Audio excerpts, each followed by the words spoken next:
डिखाला में day safari के साथ साथ कुछ स्पेशल सिचुएशन में आप नाइट सफारी का फील भी ले सकते हैं। नाइट सफारी डिखाला में पूरे गवर्नमेंट में सुप्रीम कोर्ट ने सब जगह बैन करी, डिखाला में नाइट। और दिन हो या रात, अगर पनौती लग जाए तो अच्छे से अच्छी सिचुएशन में भी टाइगर और किस्मत आपसे मुंह फेर लेती है। वरना डिखाला में ऐसी पनौती लगी है, समझ नहीं आ रहा कौन है पनौती, हम चारों में से कोई है या आगे में से कोई है इन मोनों में से। पर वहीं अगर किस्मत साथ हो तो कुदरत अपनी खूबसूरती और यहाँ के जानवर अपना जलवा बिखेरते नजर आते हैं।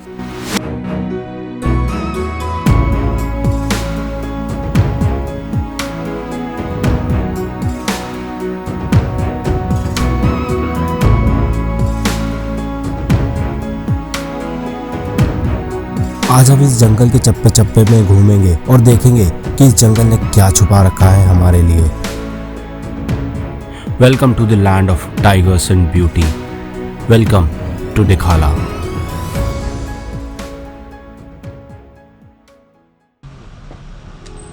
डिखाला की सर्दियों की मॉर्निंग सफारी में उजाला भी नहीं होता और सफारी स्टार्ट हो जाती है। इस बार हमारी सफारी पूरे अंधेरे में स्टार्ट हो गई थी और जहां हमें सड़क पे ज़्यादा कुछ नज़र नहीं आ रहा था। बाकी ग्रासलैंड का ऐसे कि अभी जाके कोई फ़ायदा नहीं है क्योंकि ये पूरा फॉग है तो कुछ दिखेगा नहीं, और जब तक टाइगर रोड में नहीं आएगा तब तक हमें भी पता नहीं चलेगा। और उतना यूज टू है नहीं जो रोज़ दिख जाए। ओके, तो वो भागता बहुत है तो उसका फुटेज वगैरह भी नहीं आएगा। अच्छा, तो पहले कमर पट्टा चलता है, कमर पट्टा चेक करते हैं, ठीक है। उसके बाद फिर थोड़ा उजाला होगा, फिर सामने रुक जाएगा। तो अभी खतरनाक अंधेरा है, पूरे जंगल में कुछ दिख नहीं रहा है बिल्कुल। ये देखो आप मेन रोड पे कितना अंधेरा है। तो ये कह सकते हो डिखाला में नाइट सफारी हो रही है क्या? नाइट सफारी डिखाला में पूरे गवर्नमेंट में सुप्रीम कोर्ट ने सब जगह बैन करी, डिखाला में नाइट सफारी। सर क्या कहते हो डिखाला की नाइट सफारी के बारे में? ये तो लास्ट ईयर दिसंबर की याद दिला दिया है मुझे। तो कैसी लग रही है अंधेरे में सफारी? ये भी एक एक्सपीरियंस है, नया एक्सपीरियंस है मेरे लिए तो। मेरे हमारे लिए यहाँ तो इनफैक्ट सर ये पहला अंधेरे में तो नहीं होता, जो कुछ भी होता है वो उजाले में होता है। ये हमारे लिए नया एक्सपीरियंस है। बिल्कुल ही अंधेरा हो रखा है। अंधेरा होने की वजह से हम वहीं मेन रोड पे रुक के आवाज़ें सुनने की कोशिश करते हैं और सुबह होने का इंतज़ार करने लगते हैं।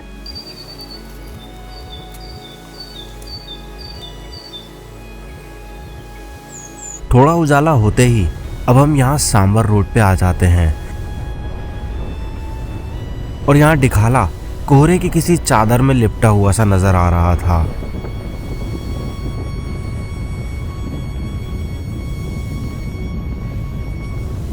इस सांबर रोड पे कोहरे में से होते हुए हम यहाँ पार वाले पुल की तरफ आ जाते हैं। यहाँ ये इलाका हल्की रोशनी और कोहरे में बहुत ही खूबसूरत दिख रहा था।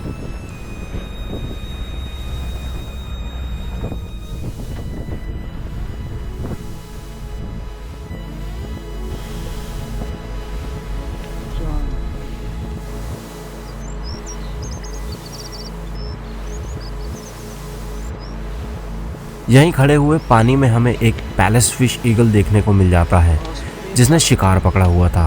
नहीं, ऑस्प्रे नहीं है, ईगल है। साइज बहुत बड़ा ऑस्प्रे फिश ईगल है, वो बड़ा ईगल है।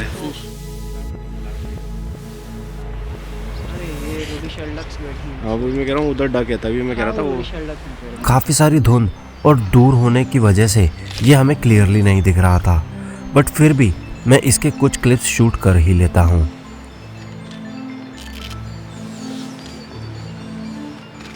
ईगल्स के पंजे और चोंच बेहद ही मजबूत होते हैं जिसकी वजह से ये किसी भी शिकार को पूरा खोल देते हैं।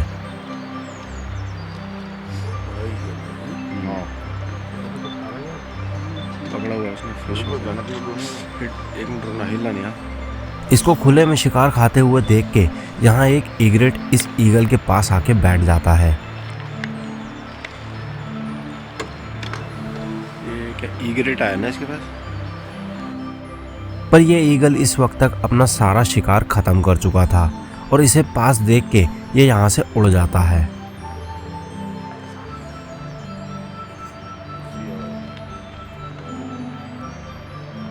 ईगल्स शिकार के बाद अक्सर ऐसी टहनियों पर जाके अपनी चोंच को रगड़ते हैं।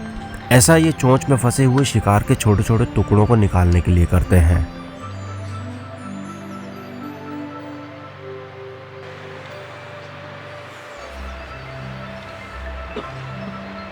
अब यहाँ ये नदी के किनारे सूरज निकलने लगा था और इस कोहरे की चादर को धीरे धीरे साफ कर रहा था। सूरज के चमकते ही इस रोशनी में हमें यहाँ पास में पड़ी हुई लकड़ियाँ दिखाई देने लगती हैं और ये यहाँ पार वाले पुल को बनाने के लिए रखी हुई थी। ब्रिज का सर ऐसा है कि अभी फ़िलहाल यहाँ से तो वाटर लेवल उस साइड को ज़्यादा है। अभी पहले जो है लेबर इस साइड ब्रिज बनाएगी, मे भी हो सकता है कैनाल टाइप की काटे इस साइड को, ताकि पानी का फ्लो इस साइड हो और उस साइड फिर ब्रिज ना बनाना पड़े। वरना क्या होगा कि दो ब्रिज बनाने पड़ जाते थे। पहले बनते थे 2 ब्रिज, तो ब्रिज बनाने के लिए जो है ये यहाँ पे जो है नेपाली लेबर आती है, स्पेशली ब्रिज बनाती है। और अब शायद बोल रहे थे कि 3-4 दिन में बनने लग जाएगा। तो एक बार जब ये ब्रिज बनाना शुरू कर देते हैं तो इसमें फिर कितने दिन लग जाते हैं? तो मैक्सिमम 10 दिन लगते हैं सर, उससे ज़्यादा टाइम तो लगता नहीं, उससे जल्दी हो जाता है वैसे तो। ये हर साल की जो मतलब पहले की परंपरा है कि यहीं के जो लोकल हैं जैसे ड्राइवर गाइड हैं वही लोग इनॉग्रेशन करते थे, और जो फर्स्ट विजिटर है जो जाता है तो जो ब्रिज बनाते हैं उनको कुछ अपनी तरफ से एज अ गिफ्ट भी देता है। तो ये सारा काम मैनुअल होता है सौरभ भाई, या क्या सीन रहता है? सारा काम मैनुअल होता है सर। सारा जो है जो यहाँ के एम्प्लॉयज़ रह रहे हैं अभी फ़िलहाल, जो वर्कर है वही करते हैं, और वॉचर वगैरह भी रहते हैं उनके साथ, लेकिन काम जो है पूरा लेबर करती है और मैनुअली करती है पानी में जाके। तो काफ़ी टफ है इतने ठंडे में रामगंगा में काम करना। और पूरे दिन है, ऐसा नहीं कि थोड़ी देर के लिए आप जा रहे हो, पूरे दिन आपको उसमें पत्थर भर के डालने हैं। लकड़ियों का एक मतलब जाल टाइप का बनता है, तो 3 जाल बनते हैं ऐसे, 3 या 4 जाल। तो उस जाल में आपको पूरे ऊपर तक टॉप तक पत्थर भरने हैं, तो काफ़ी टफ काम है। अब ये तो हेड्स ऑफ है इनको जो काम कर रहे हैं। सही बात। अभी मैं यहाँ पे काम करने वाली लेबर के बारे में सोच ही रहा था कि मुझे यहाँ पे ये पुल बनाने वाले खुद ही मिल जाते हैं।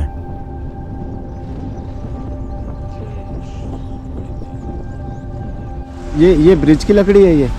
तो ये काम कब से शुरू होगा इसका ब्रिज का? आज से शुरू हो रहा है। और फिर कितने दिन लग जाएंगे इसको बनने में? 8-9 दिन।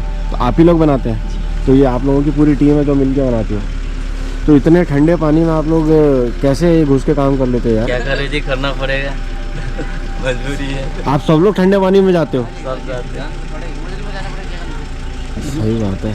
और ये इतनी बड़ी बड़ी लकड़ियाँ ये ट्रैक्टर से खींच के लेके जाओगे? जी। सही बात है।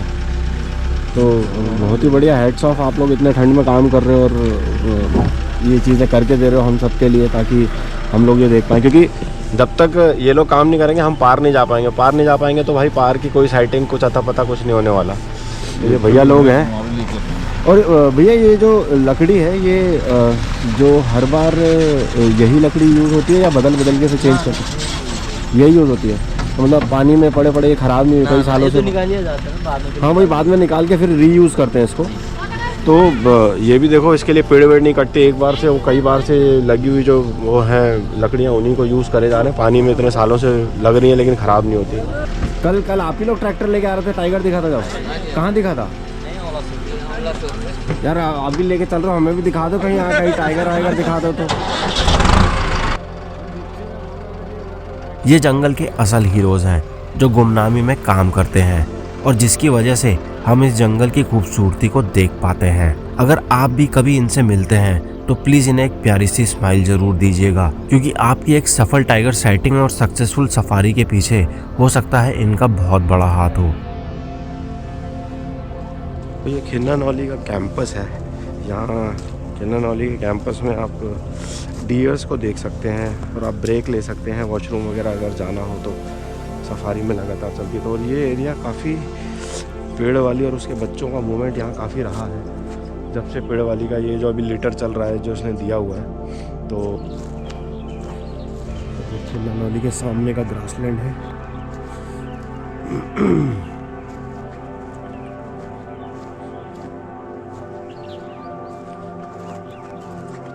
ये खिन्ना नौली का कैंपस।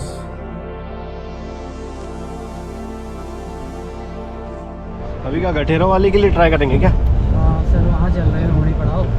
यहाँ पे तो कोई मूवमेंट है नहीं कोई, तो आगे चल रहे हैं अभी। रोहड़ी पड़ाव चल रहा है क्योंकि उस साइड जो है हफ्ते भर पहले बच्चे दिख रहे थे अच्छे, मदर प्लस कब दोनों मेल कब है। और हाई बैंक के आसपास भी जो है कभी कभी मेल दिख जा रहा है दूर से। अच्छा, तो वहाँ ट्राई कर लेते हैं एक बार, क्या पता कुछ अच्छा दिख जाए।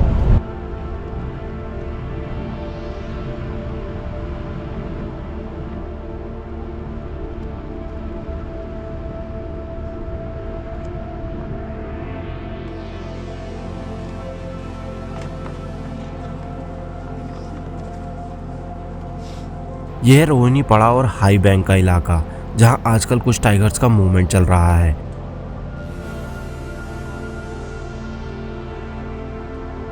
बट हम यहाँ काफी देर रुकते हैं और यहाँ हमें सन्नाटे के अलावा कुछ नहीं मिलता। कुछ दिन पहले ना सर मेल बच्चा है यहाँ पे से एक, पहले वहाँ से उसने जंप किया पानी में सुबह मॉर्निंग में जो गोल्डन नाइट हो रही थी, और फिर पूरा स्विम करते हुए पार गया यहाँ से ऊपर। रोड पे तो आया नहीं, लेकिन वेट किया हमने। उसके बाद फ्रीक्वेंटली दिख रहा है, वैसे साइट हो रहा है यहाँ कभी कभी, और एक टाइगर जो है उस कॉर्नर पे दिख रहा है। काफ़ी देर वेट करने के बाद हम यहाँ से वापस सांबर रोड के लिए निकल जाते हैं। डिखाला में कैंटर सफारी भी चालू है। अगर आपको नाइट स्टे की बुकिंग नहीं मिलती तो आप यहाँ पे कैंटर सफारी बुक कर सकते हैं, और इसकी एक सफारी का चार्ज 1500 रुपये पर पर्सन होता है। लेकिन कैंटर वाले पार नहीं जा सकते क्योंकि पार का पुल कैंटर क्रॉस नहीं कर सकता।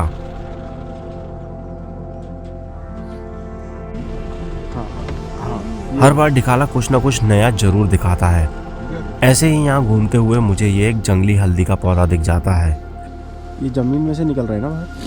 ये हाँ निकल तो जंगली में से रहे। जंगली हल्दी है सर ये। वैसे तो जहाँ जहाँ मुझे तो जंगली हल्दी के पेड़ों के साथ ही दिखाई दिए। पहले हम वॉक पे गए थे तो तब भी जंगली हल्दी के साथ ही लगे हैं।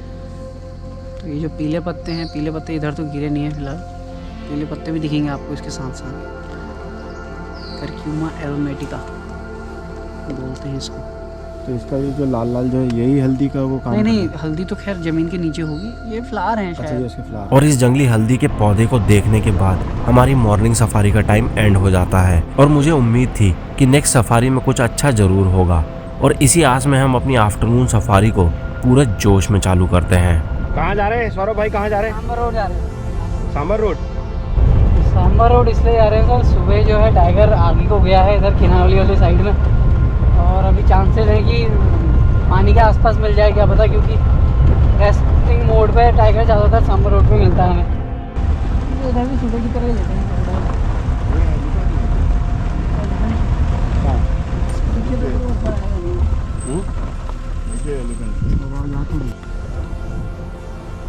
क्रॉस करता हुआ कहीं से दिख जाए। पानी में उतर गया सर। उतरा तो जाता हुआ तो दिखा था मुझे। और पीछे से ना वो लेंगे ना। जो आ रहा है इधर को आ रहा है। यहाँ सांबर रोड पे आते ही हमें यहाँ पे एक टस्कर एलिफेंट देखने को मिल जाता है। ये मेल टस्कर एलिफेंट अक्सर अकेले ही घूमते हैं और फीमेल ग्रुप में रहती हैं। सौरभ भाई थोड़ा सा हटना। मेल एशियन एलिफेंट के टस्क यानी कि हाथी दांत आपको ऐसे ही आगे की ओर पॉइंट करते हुए और घूमे हुए मिलेंगे। वहीं अफ्रीकन एलिफेंट्स के टस्क ज़्यादातर सीधे और नीचे की ओर बढ़ते हैं। रुक गया है वो, क्रोकोडाइल है क्या वहाँ पे? अब हम इसे छोड़ के टाइगर की तलाश में पूरे जंगल में यहाँ वहाँ भटक रहे थे, और ऐसे ही यहाँ चलते हुए हमें यहाँ पे टाइगर की एक बिल्कुल फ्रेश कैट देखने को मिल जाती है।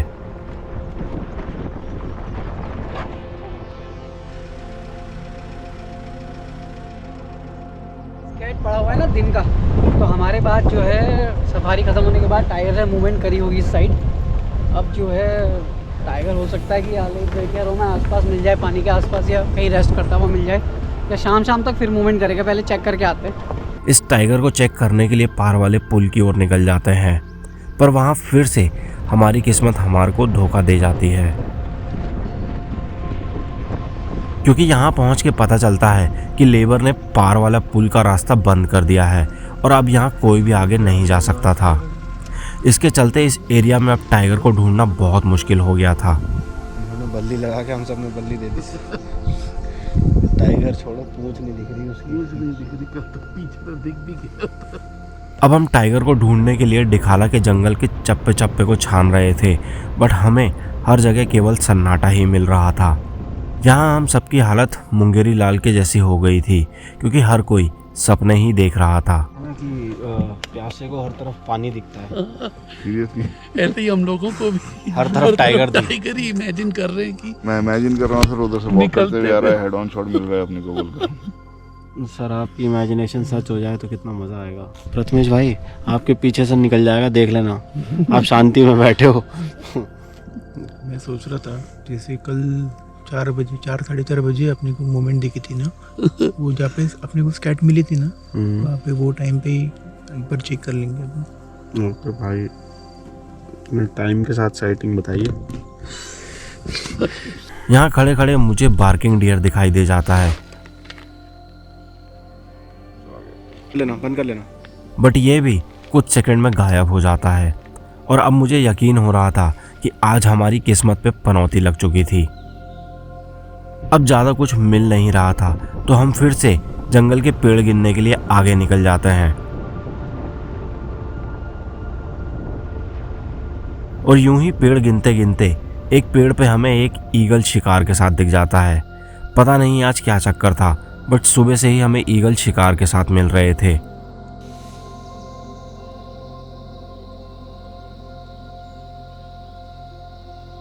यहाँ ये ईगल अपने शिकार को खाने से पहले उसे साफ कर रहा था और फिर ये अपनी दावत में लग जाता है।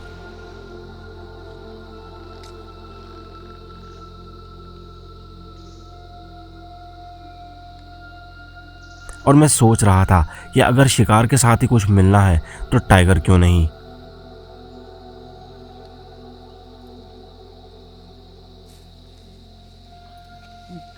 इस ईगल को देखने के बाद हम यहाँ ये खिन्नानौली कैंपस के लिए निकल जाते हैं। जंगल में आज डियर्स भी नहीं मिल रहे थे और इसीलिए खिन्नानौली कैंपस के नज़दीक में घूम रहे इन डियर्स को मैं शूट करने लगता हूँ।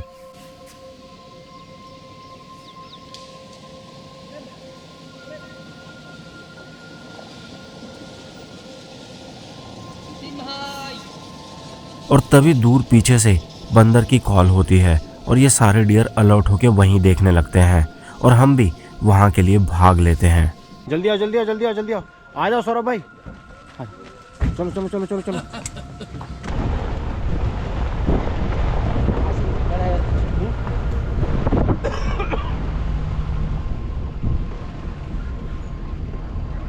काम करो, यहीं लगा लो, पीछे लगा लो, आगे से निकलने दो, पीछे किराए पे लगा लो। दिखता रहेगा ना, वो गाड़ी तो है ही, वो गाड़ी तो है ही।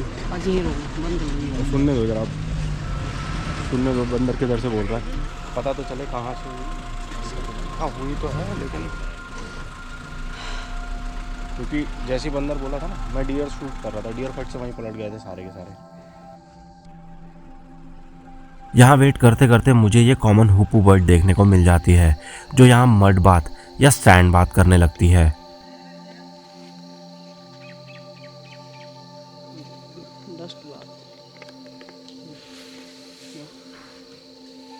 ऐसा करने से इनके फेदर्स पे डस्ट के फाइन पार्टिकल्स जमा हो जाते हैं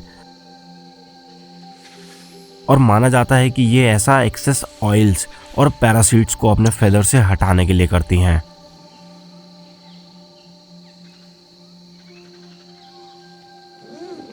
अक्सर लोग इसे वुडपेकर समझ लेते हैं, बट ये दोनों बर्ड काफ़ी अलग होते हैं। इनके हेड पे आपको ये फैन जैसा एक क्रेस्ट देखने को मिल जाएगा जो कि वुडपेकर पे नहीं होता। ये दे रही है हेड ऑन साइटिंग। साइटिंग का नाम लेते ही ये भी यहाँ से निकल लेती है और पनौती का खेल चालू रहता है।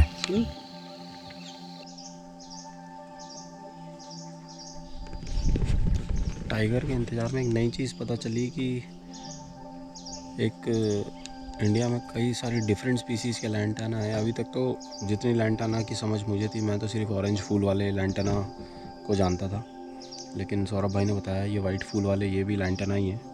सामने अच्छा एग्जांपल है जिसमें ऑरेंज फूल और वाइट फूल दोनों है ना, वाइटिश पर्पल जो भी कह लो। एल्टीट्यूड के हिसाब से जो है इसका कलर में बहुत डिफरेंसेस हैं। आप यहाँ उत्तराखंड के जो हिली रीजन है आप जाओगे तो आपको एक तो ये पर्पल मिलेगी जो है, इसमें कहीं पे कई जगहों पे वाइटिश भी है और हिल्स में तो मोस्टली पिंक वाला है, ये ऑरेंजिश नहीं होता इधर। अच्छा, आज टाइगर तो दिख नहीं रहा था और हम भी मेन रोड पे पेड़ गिन गिन के बोर हो रहे थे, इसीलिए अब हम ग्रासलैंड में घास को गिनने के लिए आगे निकल जाते हैं। और यहाँ रास्ते में हमें ये कुछ वाइल्ड बोर दिख जाते हैं।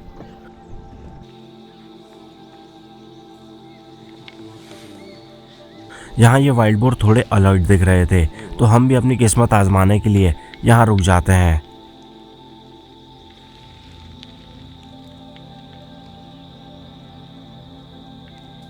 पर फिर से वही एक लंबा सन्नाटा मिलता है और कुछ नहीं। अब हम इन्हें छोड़ के कैंपस के नज़दीक से ग्रासलैंड की ओर जा रहे थे कि हमें यहाँ पे इस सड़क पे एलिफेंट देखने को मिल जाता है।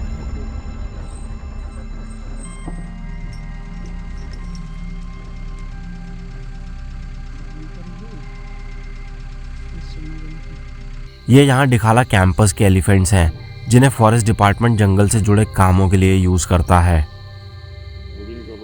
आएगा दोनों आएंगे।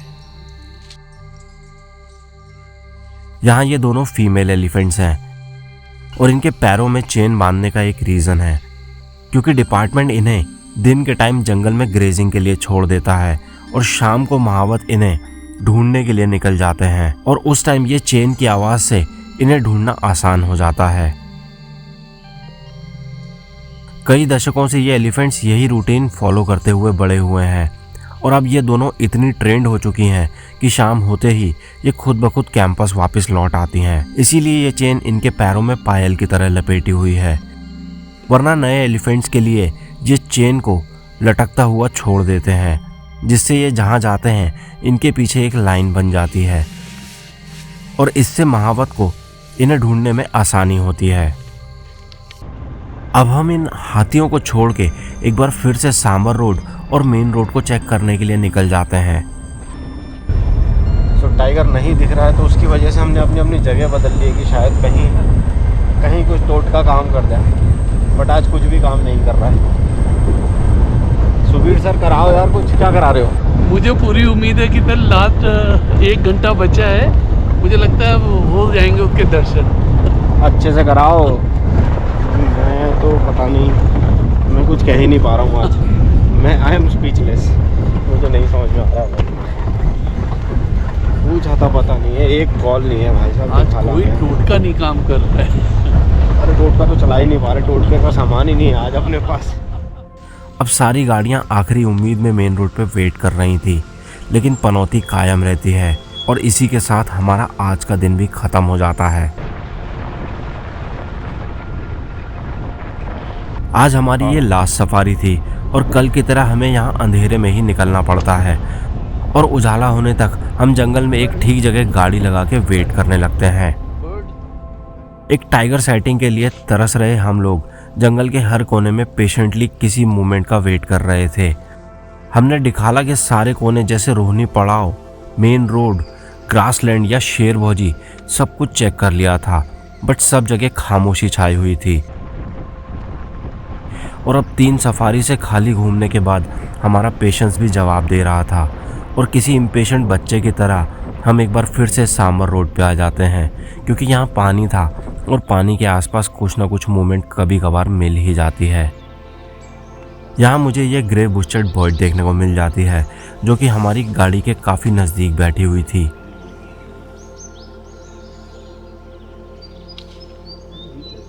ये बर्ड पहाड़ों में काफ़ी ऊपर 8000 फीट तक पाई जाती है और ये छोटे कीड़े मकोड़े और बटरफ्लाइज को पकड़ के खा जाती है। ऐसे ही दूर यहाँ कोहरे के बीच से एक क्रेस्टेड किंगफिशर दिख रहा था जो कि मछली पकड़ने की फिराक में था। कुछ पकड़ा हुआ है ना? नहीं, वो उसने किंगफिशर ने। अभी तक तो कुछ नहीं था सर। इस बार दिखाला ना धोखा दे रहा है। धोखा दे रहा है, सही बात। डिसअपॉइंट कर दिया सर मुझे, हाँ ऑलमोस्ट। और साइटिंग तो छोड़ो, कॉल एक आवाज़ नहीं है सर जंगल में। और रात को इतनी आवाज़ें रात में ठीक है कैंपस के पीछे से आ रही हैं, लेकिन दिन में देखो कल भी कोई कॉल नहीं मिली, खाली ड्राई। परसों भी नहीं, मतलब कल सुबह भी नहीं सेटिंग्स हुई ना सर कल। थी। साइटिंग हो गई, चलो हम गलत जगह पे थे, लेकिन कॉल वॉल कुछ नहीं मिली जहाँ से पता चले। तो बड़ा गड़बड़ है मामला। क्या करवा रहे हो सौरभ भाई फिर? अभी तो वेट ही कर रहे हैं सर फिलहाल।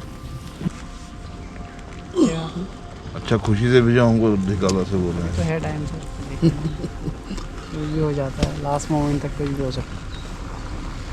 अब हम यहाँ खिन्ना नौली कैंपस की ओर आ जाते हैं और मुझे यहाँ ये एक ब्यूटीफुल सी बर्ड दिख जाती है, बट ये भी 1 सेकंड में यहाँ से उड़ जाती है और इसका रीज़न आपको पता है। इस बार ना डिखाला में ऐसी पनौती लगी है, समझ नहीं आ रहा कौन है पनौती। हम चारों में से कोई है या आगे में से कोई है, इन दोनों में से पनौती लग गई है बुरी वाली। हमें नहीं दिख रहा है तो हम पनौती हो गए देख रहे हो। तो हमने तो ये भी बोला हम भी है, कौन है हमें समझ में नहीं आ रहा है। ऐसा अकाल तो कभी ना पड़ा। ऐसा देखो मैं तो साथ में नहीं हूँ। क्या सौरभ क्या बोल रहा है? सौरभ मैंने कहा सर मेरा तो ऐसा, मैं तो साथ में नहीं यही हूँ। नहीं सौरभ मैं बाहर से नहीं आया। ठीक है, अब आप ये डिसाइड करो कि बाहर से कौन आया। तो हम अपने ग्रुप में पनौती ढूंढने की कोशिश कर रहे हैं। तो निकाला तो ऐसी उम्मीद नहीं थी कि इतना डिसअपॉइंट करेगा इस बार। ऐसा है ना कि 2 नाइट थे तो ज्यादा एक्सपेरिमेंट नहीं कर सकते थे, वरना क्या करते कि एक एक को उतार के आते कैंपस में। हाँ, जिसमें अच्छी साइटिंग होती फिर उसे उतरे रहने देते उसे, लेकिन नहीं आते लेके campus। जाते। चलो कोई नहीं यार, अब देखते हैं। सारे सफारी को उसी को वहीं छोड़ देते हैं। लेकिन ऐसा है कि साइटिंग किसी को नहीं हुई, या तो खाली खास अरे कल हुई ना यार, बढ़िया साइटिंग तो रैंडम हुई साइटिंग ना वो। किस्मत ही पांडु चल रही उसके अलावा तो 3 सवारी हमारी भी यार, नहीं चली। वो भी देखो ना, मतलब जंगल ऐसा चल रहा है कि आवाज ही नहीं आ रही कहीं से यार। मतलब कोई आवाज आए कुछ आए तो बोले कि यार चलो यहाँ पे ये मूवमेंट हो रहा है, लेकिन दिख नहीं रहा। फिर भी सामने है, दिख नहीं रहा। सामने है अभी तो भाई साहब, ना सामने है ना आता है ना पता है। ऐसे ही हम बातें करते हुए आगे बढ़ रहे थे कि हमें यहाँ पे ये येलो थ्रोटेड मार्टिन देखने को मिल जाते हैं। असल में देखा जाए तो येलो थ्रोटेड मार्टिन टाइगर से भी ज़्यादा रेयर होते हैं और इनको देखना आसान नहीं होता। ये छोटे लेकिन बहुत ही माहिर शिकारी होते हैं और इनसे सभी जानवर डरते भी हैं, क्योंकि ये डियर से लेकर लंगूर तक सबको अपना शिकार बना लेते हैं। इसके देखने के बाद, और ये शायद मैं कह सकता हूँ कि दिखाला ने जाते जाते हमारी पनौती को खोल दिया था और मेरा दिखाला का अगला ट्रिप बहुत ही सक्सेसफुल होने वाला है।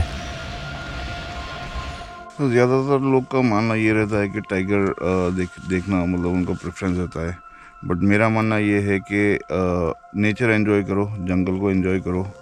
अगर आपको कुछ एनिमल्स मिल जाए तो वो बोनस है अपने लिए। अगर आप भी इकोनॉमिकल रहते हुए मेरे साथ वाइल्ड लाइफ एक्सप्लोर करना चाहते हैं तो आ जाइए और ज्वाइन कर लीजिए मेरे ग्रुप को।